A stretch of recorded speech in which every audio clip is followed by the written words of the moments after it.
Inside Story Uganda, real source of political updates. What is the way forward for the country? And I'll start with you, Honorable Lydia. The way forward for the country is that the new government should be formed and will be formed in May, actually. Isn't it May? When is Mzee swearing in? 12th of May. The new government will be formed. If there are any issues like you heard about reforms, you start early.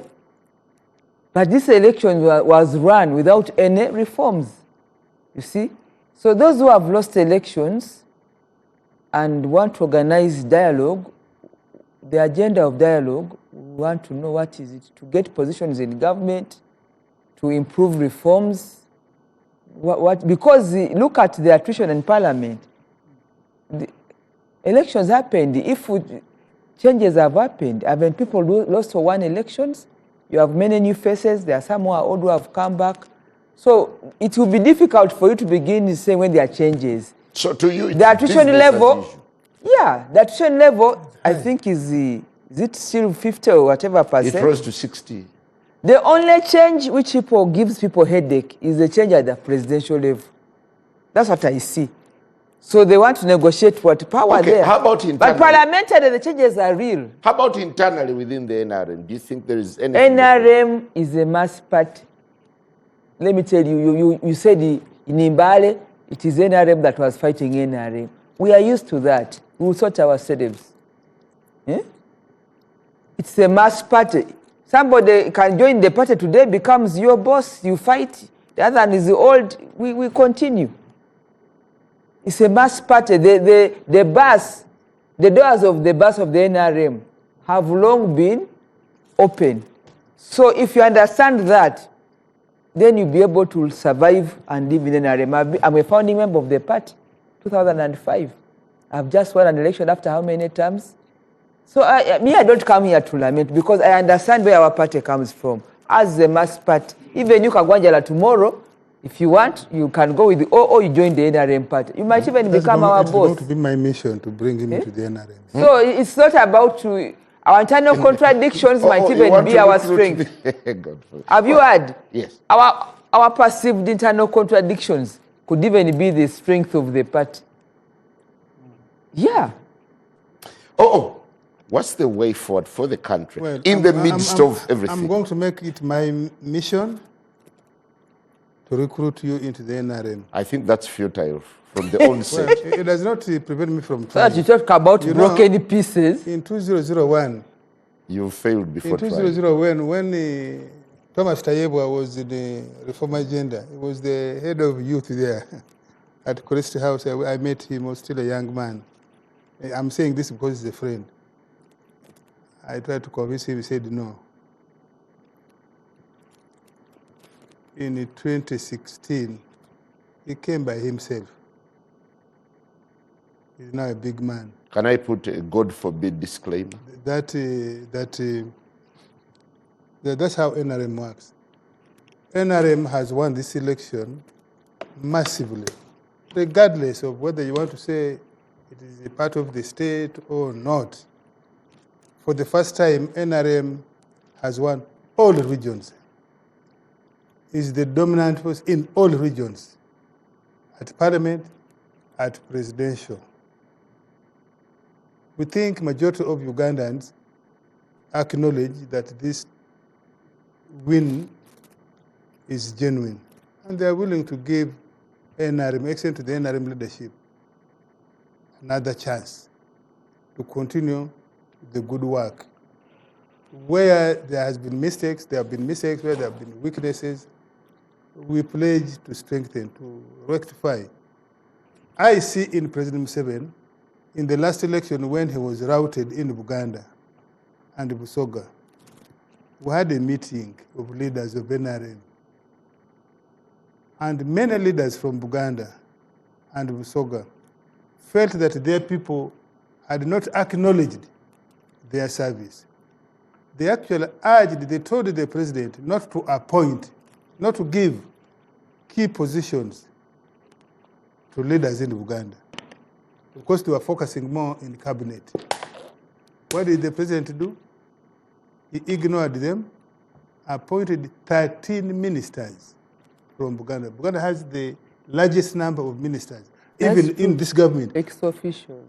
Even when so you go to that 32%. But none in the high echelons of the hierarchy of government. What do you mean? Energy, defense. No. What do you mean? President, vice president, prime minister. What do you mean? What do you mean? What do you mean? Energy, the people who defense. preside over budgets of departments of ministries, not the vice president, not the prime minister, the ministers. And you can see the ministries they have. But for me, that's I'm just raising it, what happened in that meeting. And he followed that up by appointing a number of opposition people into government, including from outside Buganda, even when they had either not run or lost elections. You know that the Honorable Mao lost election twice as a president. I don't think Mao still had gravitas in the whole of Acholi. And I think that's why this time he lowered his sight to a parliamentary constituency where he could easily win. And even there, in this election, Odumo had to tell people when he was launching, he said, I wouldn't have come if the president had not told me. I think he wanted to harness the goodwill Yoweri Museveni now enjoys in Gulu and in Acholi. I think so. Now, I foresee, knowing the president, he will leave many of us, and for me, it would be okay if he left me out, and he brought these people. These people know has disorganized. Yes. And when I have an opportunity, I will give them that brief that, sir, if we want to deepen our democracy, inclusivity, bring some of these people. Nsibambi. Yes, why not? Sibambi, or me, I would urge him, leave a phone out. I would be okay with being a backbencher, and I talk there. Give some of these people. And also, if we want to actually break completely, no. I think that could be one of the strategies. Do you know what it would mean? So, I know for a fact there's going to be formed a government, regardless of people who are wailing.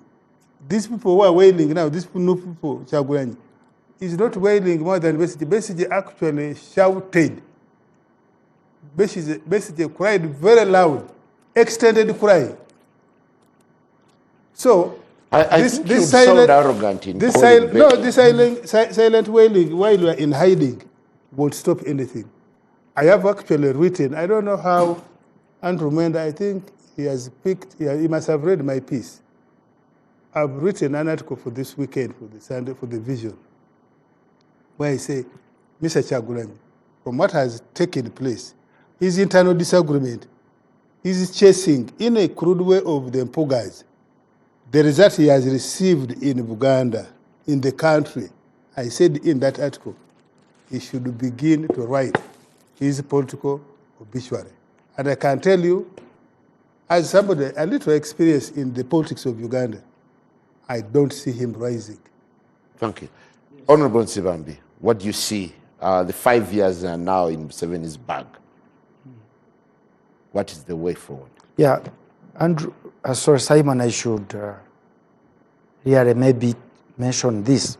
As a young lawyer, I was one of the 52 lawyers representing Gaddafi in the Rokibi scandal. When we were in that meeting, we had Haji Habib and the late Sheikh Kamoga, the only 3 Ugandans. And when Gaddafi was talking, and the aides, they were talking about a mass party, a very big, powerful party that will never go. So when Lydia was talking about mass party, I got to remember that meeting. So when I got out, Gaddafi would just whisper, and the translator, I say, what is going on? Now this mass party, as we were leaving, for the first time, we were given boxes of dollars. I came to the airport, they said, where are you getting this money? The sheikh called, not Kampala whatever, security officers. They called Libya. We went through Malta. Then immediately they said those people should leave. Were given 2 patrol cars, police to our homes. I said, where do you keep this money? I started counting. It was, then I put it to a bank. Then the bank said, no, not financial intelligence agency, but Bank of Uganda said, where did you get this kind of money? They called Libya. The bank cleared. I had to buy 3 properties in Agulu. Because it was really massive. I said, now this is so massive. But when Gaddafi was going, for the first time, he was saying, these cockroaches, and he was shouting. I said, hey, can this man even talk? Yeah, okay. Incidentally, he died in a tunnel where there are cockroaches and rats. Say this. So when you're talking about this, it's really kiddish and unpatriotic. We really have to go out and tell these military dictators and powerful men, the CDFs, that Uganda belongs to all of us. I saw this, coming with $1 million in a box at that age. So, Simon, what I want to tell Ugandans, we had to get out of our beds and bend a little backwards for the sake of security, not about employment or whatever. And most of these people are not actually the disgruntled legislators who failed. They are actually stakeholders. We even have about 7 members of parliament on this panel. We don't have religious leaders on board, but we are engaging the religious leaders, and actually we want to engage government. It is in order to engage President Museveni. They find you NRM. opportunistic. Why didn't you raise these things when you're still in parliament? It's better late than never. You see, when you are close to parliament, you believe you can change things through committees. But you're so vulnerable and don't have that kind of power. It's an acknowledgement of weakness, spiritually and militarily, even economically. There's no single political party here which has 500 million on account. But you Even to mobilize and create. You heard what Semuju said, that whenever you meet Museveni, the first thing he talks about is your welfare. No, as individuals or as parties? Simon, because as FDC, I can assure you. Honorable Yusuf here said that in Uganda, the minimum they used is 500 million. Yet these are the same people. Those are individual resources. Yeah, I said these are the same people who have been saying, Museveni, for me, I'm not part of that. Oh. Because I worked hard from child. I've been having 4 permanent jobs. But other people don't have that kind of access. 2, we are talking of party structures. A party is different. People expect the party to give them instead of contributing to a party. So that's why I'm saying these institutions are national. Yeah, the government should come and fund them. That is okay. Sirambi, FDC already belongs to the IPOD. What kind of money are they getting? Why don't you voice your issues through your political party instead of going to meet President Museveni? No. We are talking about stakeholders. This should be an IPOD game. Party is inclusive, by the way, at that level. But the other individuals who are actually non-partisan, but they are interested in Uganda. But there is FDC. There is an IPOD arrangement. Do you want to go parallel to the IPOD arrangement? Why not? Because what is at stake is beyond political parties. What is wrong with IPOD? Why would it's not wrong. It has its own agenda, but then we have a critical issue at hand. We have the militarization of politics, commercialization of politics. We have repression by government and persecution of innocent activists. So, Simon, I wanted to end on a small note. It's not even a request, but we are dealing with a dictatorship. We are swimming against the tide and must be acknowledged. Failure to acknowledge that, you'll be a political fool. You will be a political fool. I agree with Andrew here. People criticize Raila Odinga, but his legacy of talking to a dictatorship will be remembered all along. Thank you. Andrew, what's the way forward for the country in the next 5 years? With the talk of the transition now hovering all over the place. You want me to propose what I think the country should do? 2 things. I will give advice. One advice to Museveni, one to Bobby Wine. Let me begin with Bobby Wine. Bobby Wine came out of hiding I think organize your NUP and request for a dialogue with President Yoweri Museveni. I'm willing to facilitate that engagement. But it's absolutely important. You start with one of his run. Facilitate that one first. No. But it's not just Bobby Wine alone. We can get in Swambi, we can get all of you guys to have. Okay, because you're a coward. But so we want the Bobby Wine. You can rise to the occasion, the way Mandela did, and the way he talked to the people who had jailed him for 27 years, and all of them they are invited. That's one. Bobby Wine is the one who's hiding. Swambi is a reasonable man, even though he speaks contradicting himself here on this show. I've talked to him before. He's a very reasonable person, and I think a person government can engage. But Bobby Wine, come out of hiding, call off your protests, talk to your members, have the confidence to tell them that going forward the country needs dialogue, not protests. That's one. President Yoweri Museveni has grown old, and he's tired both intellectually or ideologically, and is exhausted ideologically and physically. So he needs energy. My advice to the president is Muhoozi should be appointed largely, I would have said vice president, prime minister, head of government business, so that he can help him run the government. I will tell you the capabilities of Muhoozi. So Uganda government, each time they try to contract. Sorry? You want Muhoozi for prime minister? For prime minister, yes, and head of government business. And I'm going to explain to you why it's absolutely necessary to do it.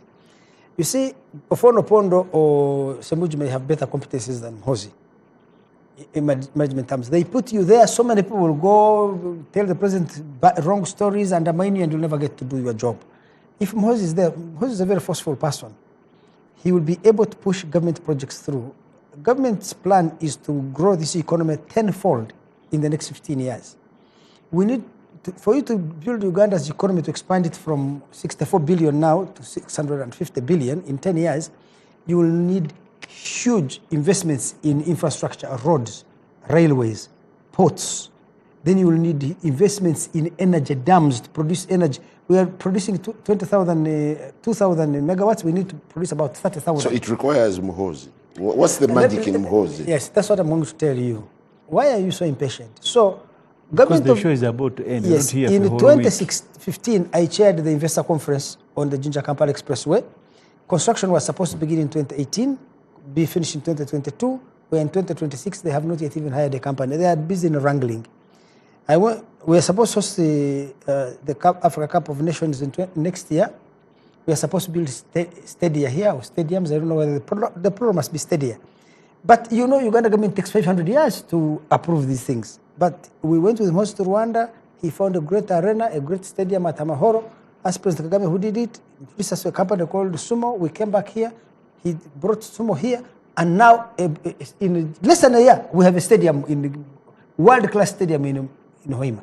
So if you have Muhoozi in charge of getting government to function, you know that there is somebody who cannot be undermined at State House by anybody, but who is results-oriented and will get all of these government projects. Mwenda, are you serious? 100%. You can moralize, you can speculate, you can theorize and idealize. The practical thing is that you have a person who cannot be easily undermined, who cannot be bad-mouthed at State House, but who can get government things to work. I have told you about the stadium. Have you visited the stadium? I saw you on NBS showcase that stadium. Have you seen what he has done in the Ministry of Defense? Things that had failed for 30 years are now being cleared in that place. So what we need is not moralism, is not idealism. What we need is pragmatism. Honorable Semuji, on that very note, as we wind up, does Mwenda give you a hint of what lies ahead? I'd already been told that Museveni is considering appointing his son vice president.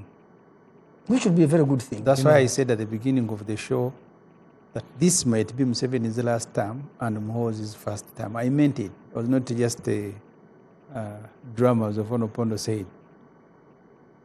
But Mwenda, I am shocked by Andrew. Why? Because I thought you knew him well. Andrew, who was writing against the monarchy, now says it's the best thing for Uganda. No, he has now come to Is not longer living in realism. That brings us to a close. Thank you very much, Honorable Lydia Wanyoto. Many thanks, Honorable Ofono Ponda. I just can't wait to see you swear again. The NRM by the end of this term. I thought, as we ask how the country can pick up pieces after Thursday's fierce elections that saw shockers and surprises, Honorable Semuju, I want us to shift gears and look at the way forward. Is it time now to delve into the certainties, including dialogue, for the sake of the country? Very difficult. First, I think now with 71% pro-crime. You rub that in a lot. Museveni thinks he now has mandate to do things his own way.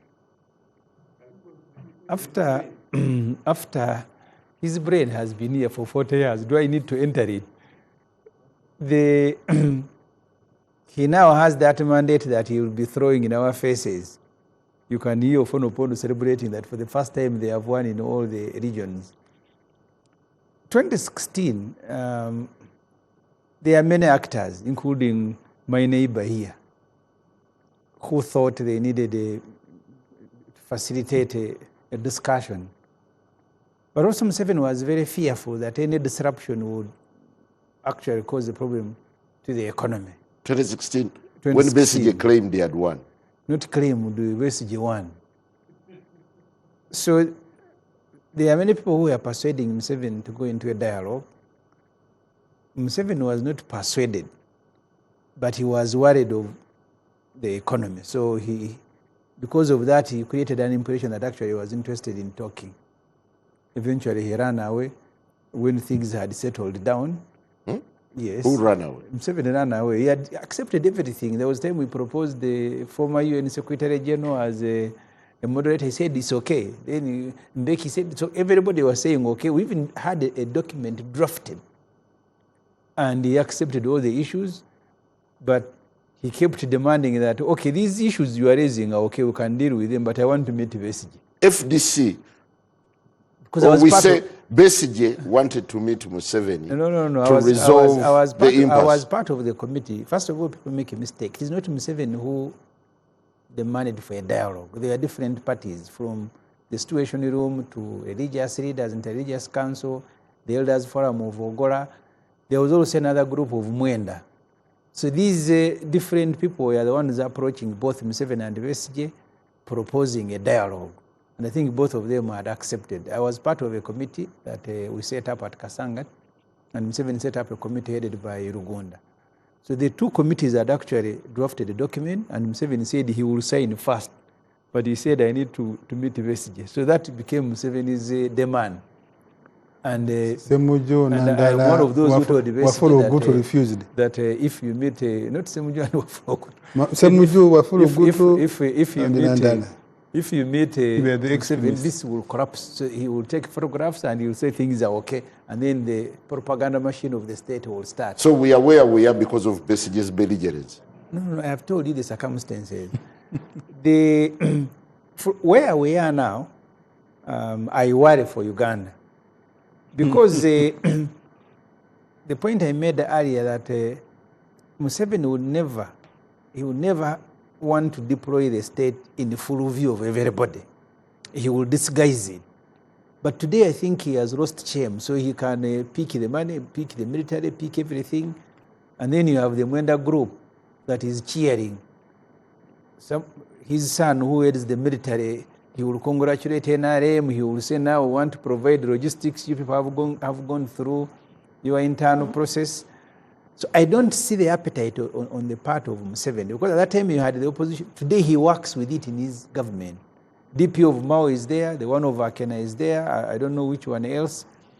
He prefers working with the opposition in that manner, that you provide them some ministerial, some jobs, but to engage in a constructive dialogue, because in his speech he was saying Nope and this element of Besigye are terrorists, which is the reason I think my brother, the Honorable Mwanga, I went to see him, he's detained at Chira. which is the reason he's behind bars. I saw on this TV that the other deputies of Kyagulanyi are also in jail. Hundreds of our supporters are in prison. So he has identified which opposition to work with and which opposition to crush. And that's where now things are becoming very difficult, because he seems determined that this SJ group and the Kyagulanyi, these ones are terrorists, I must crush them. And he actually said so in his speech. He said, not everybody in opposition is bad, but these ones. So he will want to work with the UPC, he will want to work with the Mao and others, because I think now he's bent on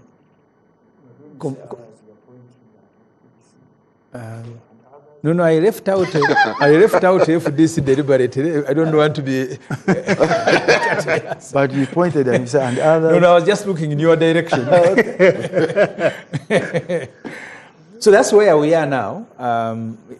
He wants to work with the opposition. Okay, is there a stalemate at all? I am actually more worried, because I have kept saying here, this might be the last sort of election that we have in Uganda, where NRM people have organized an election, declared themselves unopposed, removed some opposition for them to be declared, cheated some constituencies, genuinely won others, with the Mwenda group taking over. Because in my view, I think this is going to be Museveni's last term and Muhoozi's first term. So it's going to be two people running the country with their groups. This is Muhoozi's first term with his father at 81, and this is going to be Museveni's last term. And Muhoozi is brutal. Maybe Mwenda will be the one helping us, because for him, the difference, when Museveni beats you in the morning, he will be setting up a commission of inquiry. When Muhoozi beats you, he will be on social media celebrating. So you have two actors who are going to be running the state.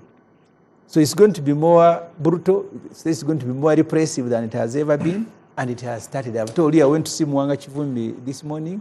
Is at Kira. Even himself is a victim.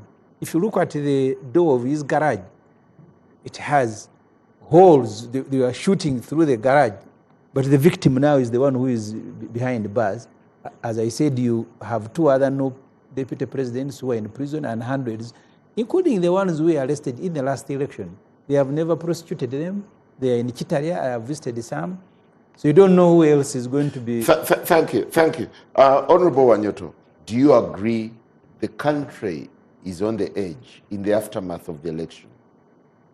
That's your perception. You even said that there are pieces to be picked.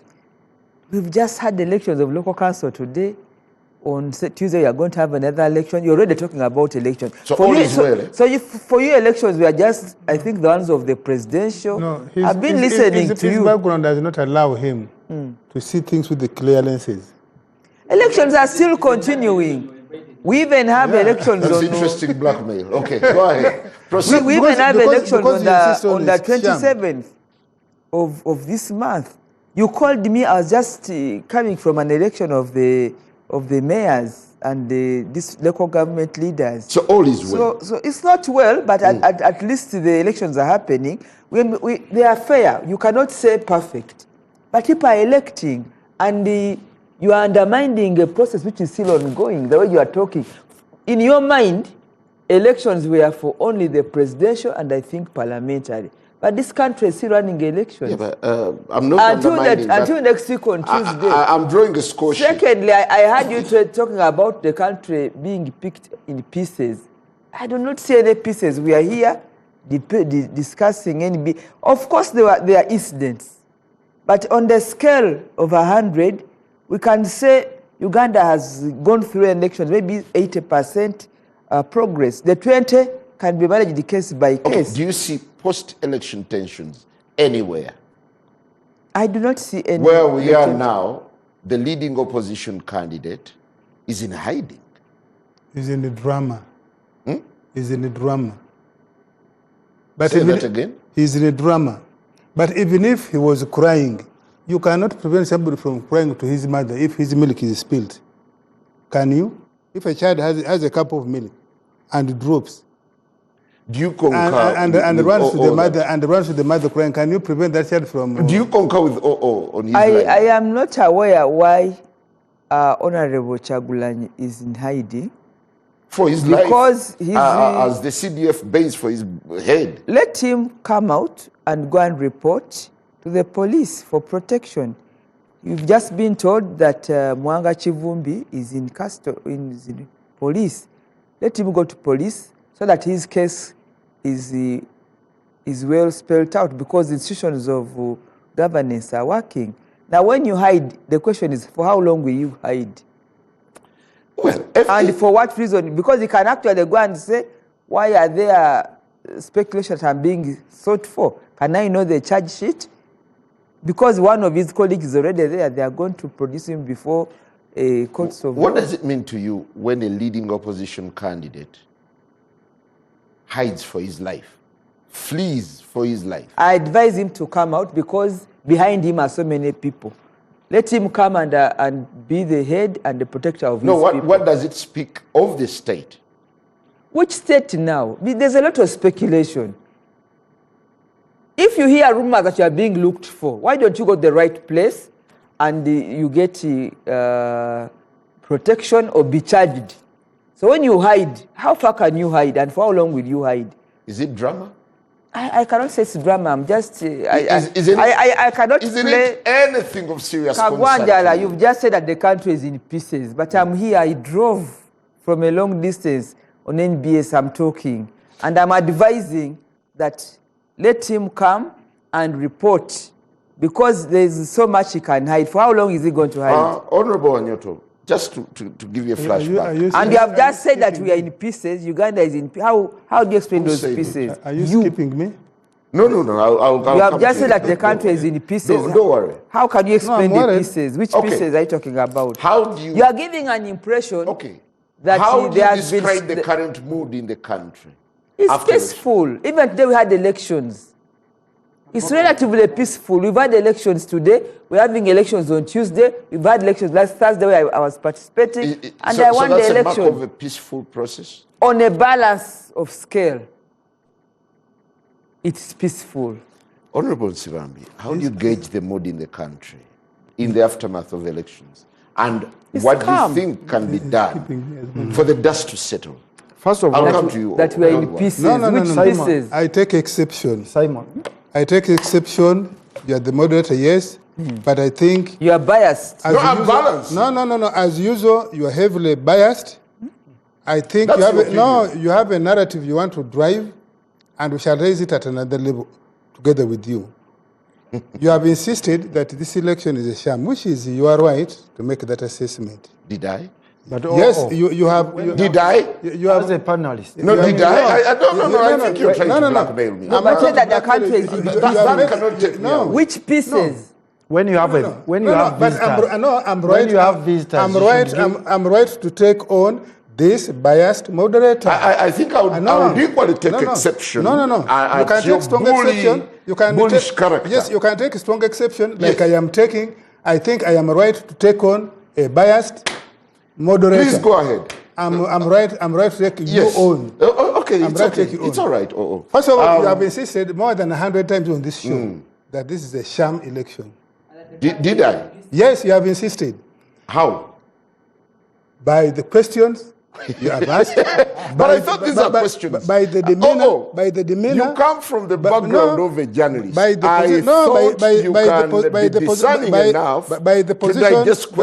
the position you have taken. Are you suggesting that we should prevent Mr. Robert Chagulanyi from doing whatever he's doing? If he says he's in hiding, should we prevent him? Do you want to set questions for me? Should we want? No, do you want me? I am do you want me to take your questions? I am simply taking your own. No, I think you're being ridiculous. No. I can't only take the this. ridiculous questions you are setting. No. I'm sorry. Yes. Okay. Honorable Nsibambi, how do you gauge the mood in the country in the aftermath of the election? Yeah, first of all, I'm surprised when Honorable Lydia Wanyoto says everything is okay. Going by what is going on right now, or today, the majority of the people did not turn up to vote. There's a polling station in Nansana, in Wakiso, with over 200 voters, and only 46 turned up to vote. So basically that shows not only voter fatigue, But people are disillusioned. They see no life in elections, and that's very dangerous. Just 3 weeks ago, I got concerned and I approached His Grace Mogalu, the Archbishop, and I said, you cannot just... Kazimba Mugalu, right? Kazimba Mugalu. You cannot just abandon the process because you are intimidated or you feel like religious leaders should not get involved. You are the heirs to the prophets, and you must guide the process. So he contacted and engaged with the Electoral Commission, with the IGP, and the president himself. I presented my paper about what is going on the two sides of the aisle, even the opposition as such. If you don't have what they call a galley, it was very difficult to even campaign for a day. And that was dangerous. The youth were engaged in coming up with the paramilitary groups. On the other end, you also have the institutions of police and the military waging suppression and anarchy on the population. And I said we cannot go through this process, which is just a one-year process, when you have a future and the country as such. I proposed also dialogue. It was not really conceding that you are weak, but we had no alternative in the midst of a dictatorship. So the militarization of politics, commercialization of politics. In Uganda here, if you are a candidate, the minimum you would inject in is about 500 million. Minimum? So, minimum.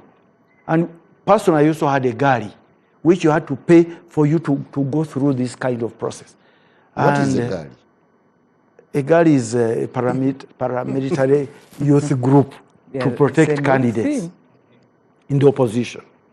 So you could not blame the opposition when actually they're responding to a crisis created by the state.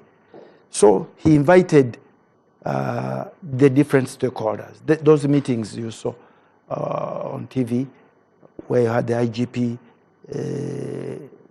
the Electoral Commission, and political parties. So behind the scenes, Nsibambi is taking on a responsibility. Yes, as a leader.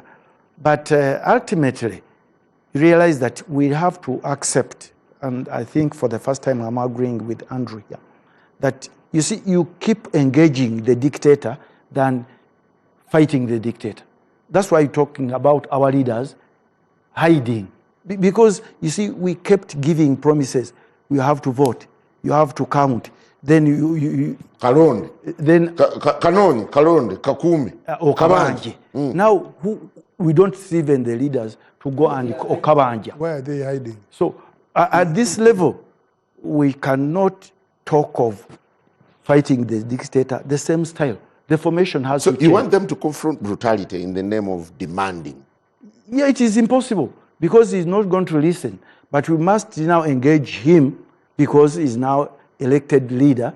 And then we talk for the future of this country. Zirambi, so do you dialogue, want to speak to President Museveni? Me? I have no problem. I will definitely talk to him because I have now accepted what I saw on the ground. Nsibambi, with a little knowledge and power, I cannot confront the dictatorship and change. Isn't this at the risk of looking like you're betraying your colleagues? Do I care as long as the outcome will be... What do you want to tell President Museveni? Oh, so many things. Commercialization of politics, the militarization of government, the impunity all over, patronage. It's a lot. And then the electoral reforms for us to achieve whatever we want to achieve. I just want to say one thing. On that note, I've already started mobilizing. I have about 70, but I can say 50 to 70 legislators, former legislators, other stakeholders who are not involved in the politics to come up with at least a meeting. And then out of that meeting, we write a paper. That's quite interesting. Honorable Semudio, would you tag along? But you had said Ofono, so... No. Before I get to... if there is an opportunity to avoid me. No, I'm coming to you. When he's out of power, I will certainly want to speak to him. No. Now. No, I'm not interested. Yeah, but the team is ready. In fact, In 2 weeks, we shall present our paper, policy paper on the matter going forward. For me, I definitely cannot just say Museveni has done this, but I think that's suspicious. What do you make of? Well, I go back to the question you asked Lydia, and you asked him the tension. I voted at Mlanda Church of Uganda for the president on Thursday last week. I drove to Kampala to receive the final results from here. After the declaration of the presidential election results, I drove to Lira, I drove to Kotido, I came down to Kapelebiong, came to Soroti. Yesterday, I voted for the elders who were seeking election into the district councils. I voted in Tororo, Municipal Gardens. This morning, I drove back from Tororo and went to Muranda, and I voted for the district leadership, the chairperson, and I drove to Kampala. I did not meet one roadblock. I did not meet one member. I did not meet one column of police or soldiers until I entered Mukono at Wantoni. Policemen, I think they were like a section, they were like 12 or 14, just marching along the road. And I drove to Kampala. I did not see tension in the country. In all the districts I drove through from Toro this morning, I found polling stations, the schools along the road, the polling station people were voting. Yes, they were scanty, but people were voting. Where I found highest concentration of people seeking to vote was in Mukono town. We have there a church called UCC. That's where I found highest concentration, on Kayunga Road. Although people were many, they were calm. I left that place around 3, and I drove to Kampala.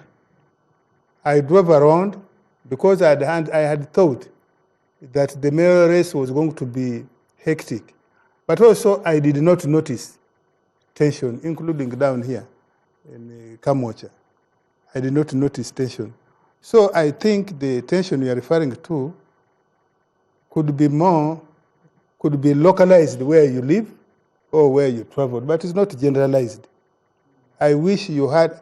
So far, I have not had where people have disrupted electoral process today and yesterday around the country. If it is there, maybe... So you're not aware of the huge deployments? The what? The arrests that are going on?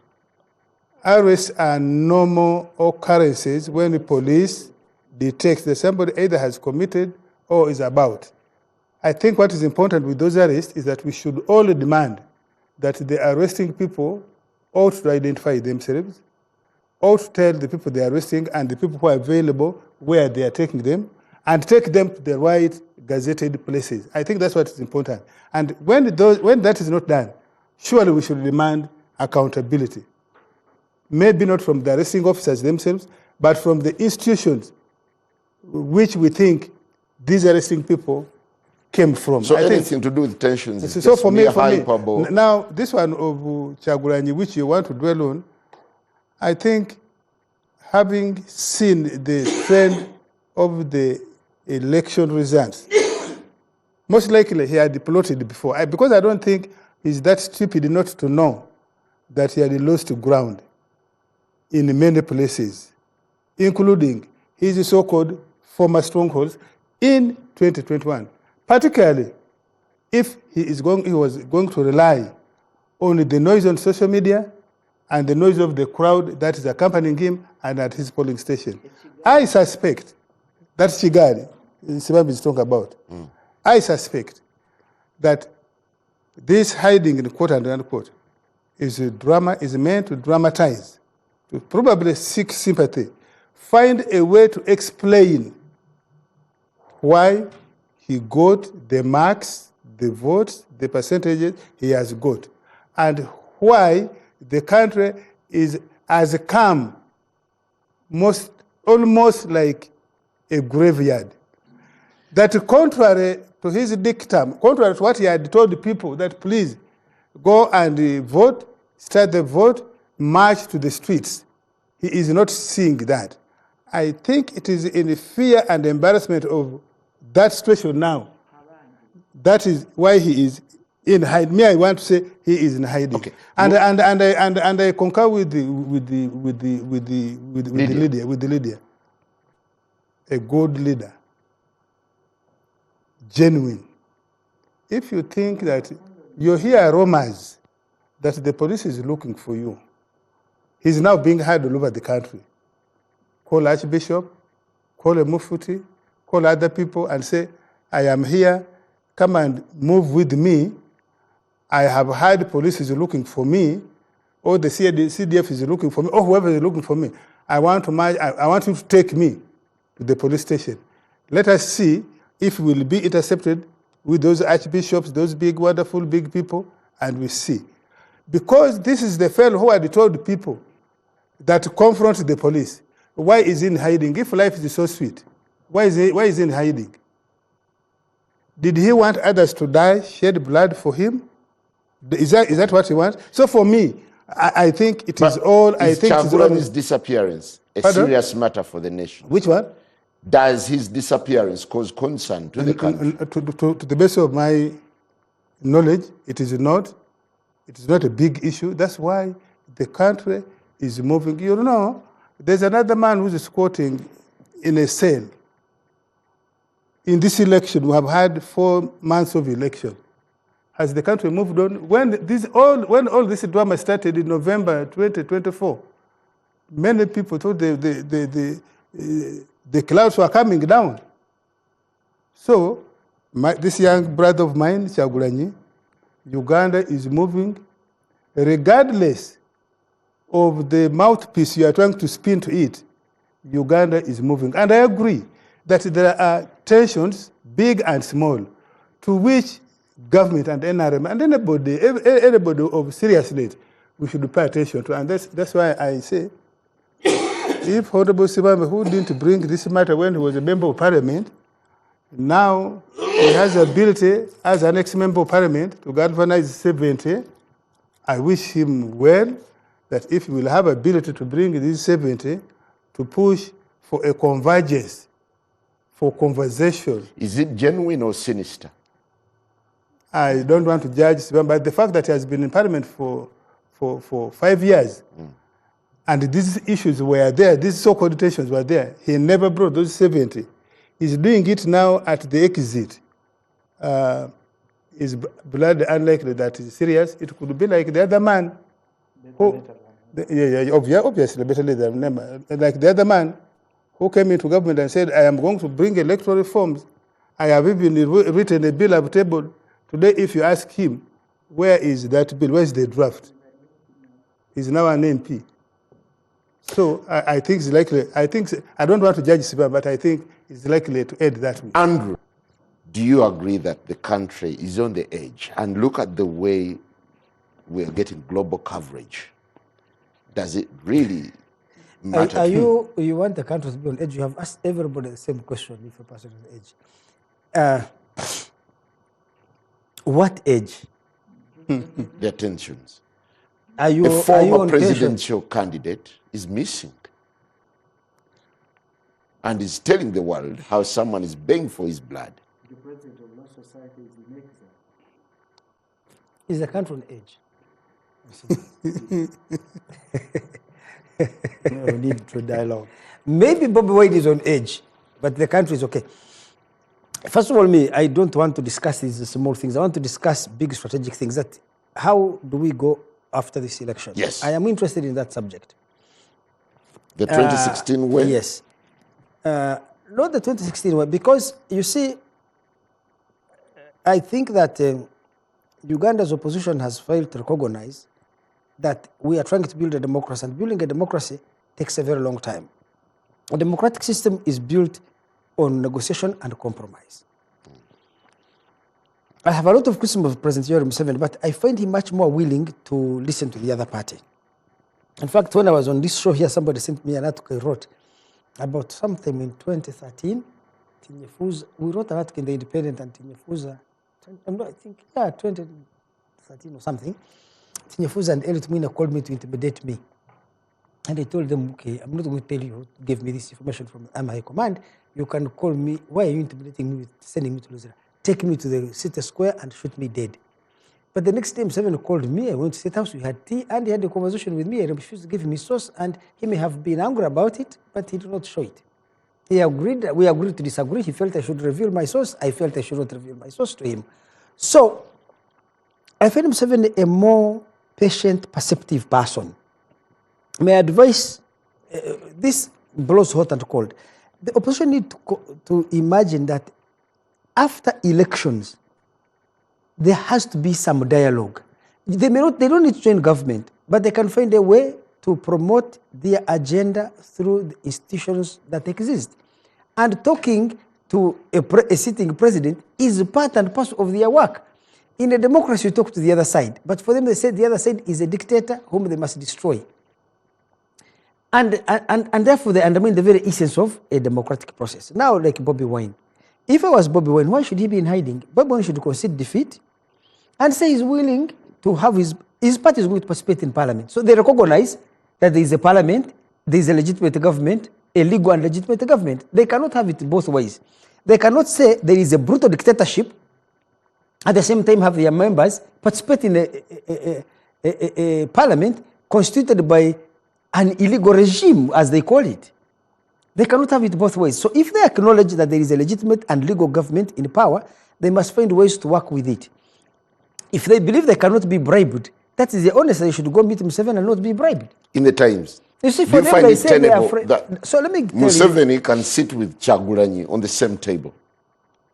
Do I you think so. fathom that moment, really? I think so, actually. So let me tell you what happened, because this grandson of mine here was misleading us. So I had conversations with Museveni. Conrad Igutu was having conversations with the Besigye, who were the two go-betweens.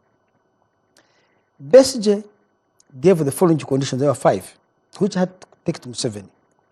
Release all political prisoners. Remember, after the elections, they had arrested a lot of his supporters. Let us have a neutral mediator for this That was Kofi Annan, right? No, I tell you, no. Finally, President Mkapa. I personally went to Tanzania and talked to Mkapa, and they accepted.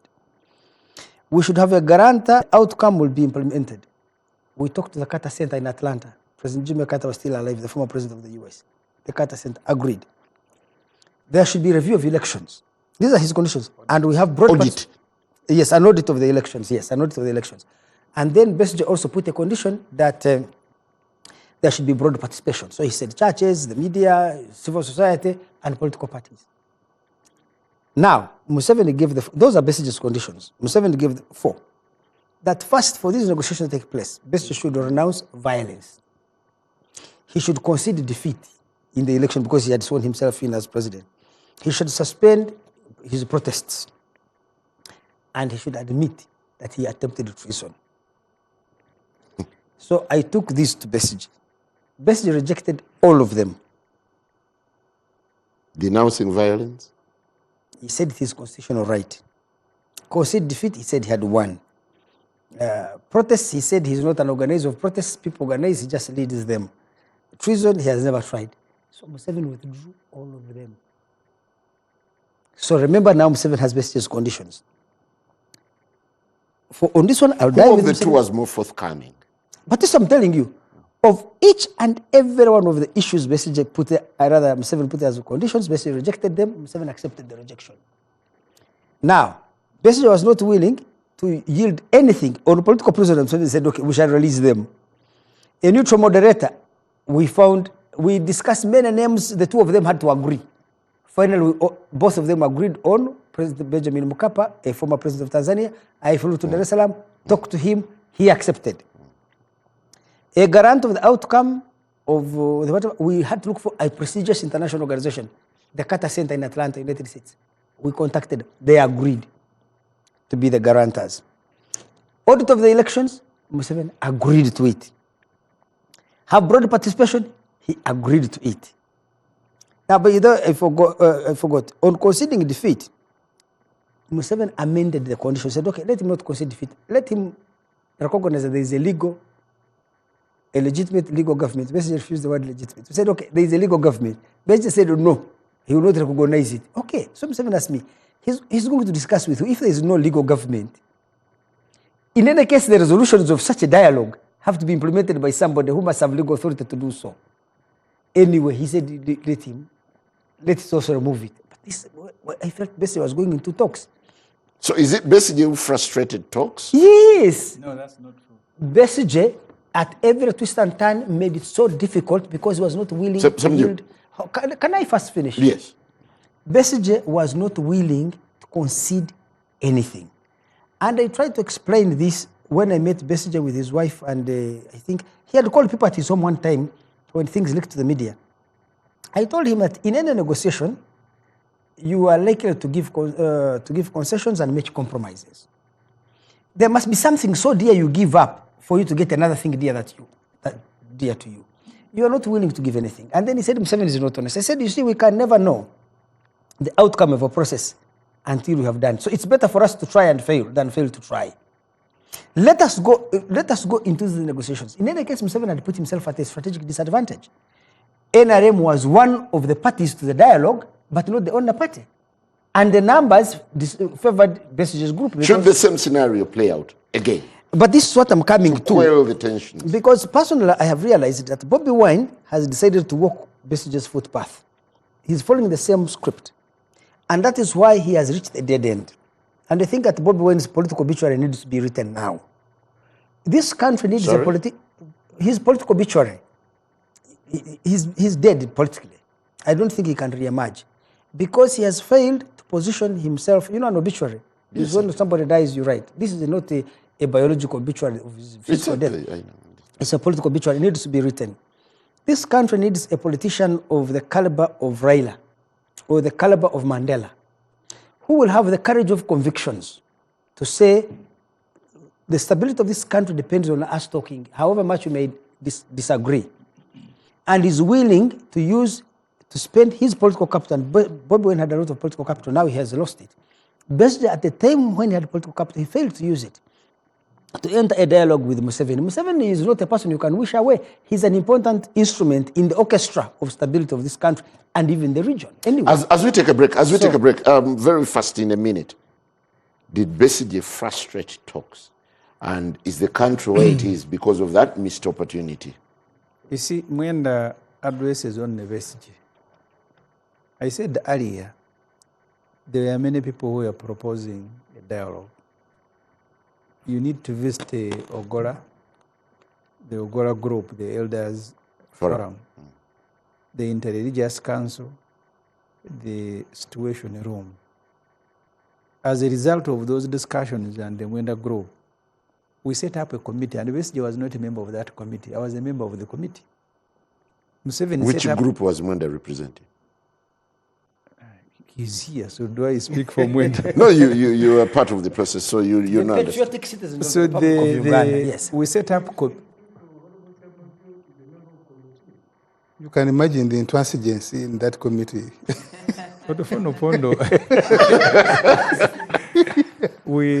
Museveni set up a committee headed by Rugunda, it had Rukutana, and it had others. It was actually my proposal. I said, you see, we don't need a physical meeting between us and Museveni. What we need is to outline the issues and then have these people who are the brokers who were moving between us. Eventually, those issues kept exchanging them until when we came up with a document. I remember one time there was even a Swedish minister who came here. They were very excited about a dialogue in Uganda. But I said Museveni was buying time.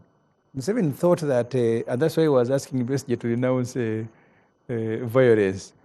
He thought that we were going to have protests in Kampala and they are going to affect the economy. You see, Museveni has been very steady on the economy. While he will do everything else, he wants the economy, he wants the stability of the economy. So his dialogue was not a dialogue about issues affecting people he's competing with, and he was more interested in creating an environment in which the economy will thrive. So as soon as he was... Is that a bad thing? It isn't. As soon as he realized that actually now there is stability, then he started, after demanding that I must meet Vesige, then he started not being around. No, and eventually, that's not true. I'm telling you, the document exists. Yes, but Museveni said, look, the principal person in this dialogue is Besigye. Besigye and I need to meet. Besigye refused to meet Museveni. In fact, on the advice of Semuju and Wafulogutu.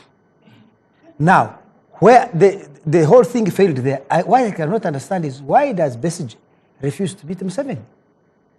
I find it strange. See, a president wants to see you. And I sympathize with my Siba. brother here in Sibami. His party, the Secretary General and the President, were yesterday in a meeting with Museveni in Kolo. Eventually, they came and made public statements. In all the meetings Museveni has had with the opposition, the first thing, how do I increase your money? It is now I can make it 40. They should even give you areas. That's the language Museveni understands. Let's take a If you very ask short him break, whether he will- and finally, when we return, we'll be running the final lap. Is